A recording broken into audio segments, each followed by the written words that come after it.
నీ భారము యెహోవా మీద మోపము, ఆయనే నిన్ను ఆదుకొనును. కీర్తనల గ్రంథం 55వ అధ్యాయము 22వ వచనం.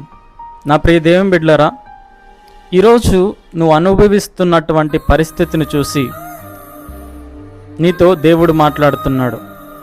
నీకున్నటువంటి కష్టము, నీకున్నటువంటి బాధ, నీకున్నటువంటి వేదన, నీకున్నటువంటి సమస్యలు దేవునికి అప్పగించు.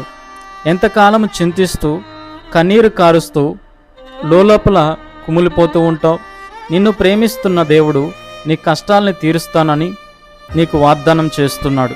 గనుక నమ్మకముంచు, ప్రార్థించు, దేవునిపైన విశ్వాసముంచు, దేవునికి నీ భారాన్ని అప్పగించు.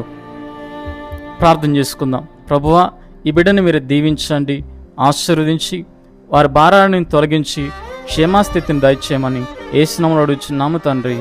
ఆమేన్.